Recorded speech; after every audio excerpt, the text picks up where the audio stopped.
একটা খুব ফেমাস সিদ্ধা কষায়াম, সেটা হচ্ছে আকারা কষায়াম। আকারাম কথার অর্থ হচ্ছে অ্যাপথাস আলসার। এই আকারা কষায়াম মেনলি অ্যাপথাস আলসার ইউজ করা হয়।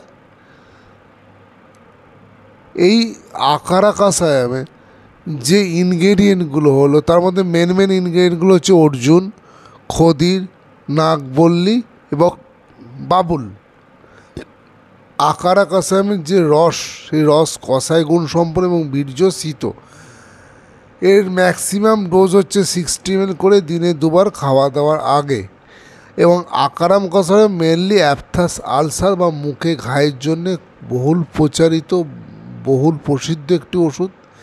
এছাড়াও oesophageal varices, colitis, gastritis, duodenitis, oral herpes এবং হারপিস সিমপ্লেক্স হলে আকারাম কষায়াম ইউজ করা হয়। খুব ফেমাস সিদ্ধা কষায়াম, সেটা হচ্ছে আকারা কষায়াম।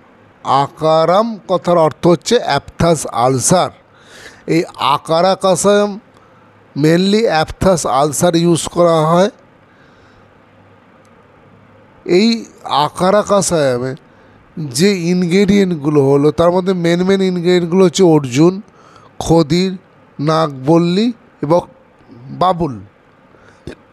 আকারা কষায়ামের যে রস, সেই রস কষায় গুণ সম্পন্ন এবং বীর্য শীত। এর ম্যাক্সিমাম ডোজ হচ্ছে 60 ml করে দিনে দুবার খাওয়া দাওয়ার আগে। এবং আকারাম কষায়াম মেনলি অ্যাপথাস আলসার বা মুখে ঘায়ের জন্যে বহুল প্রচারিত, বহুল প্রসিদ্ধ একটি ওষুধ।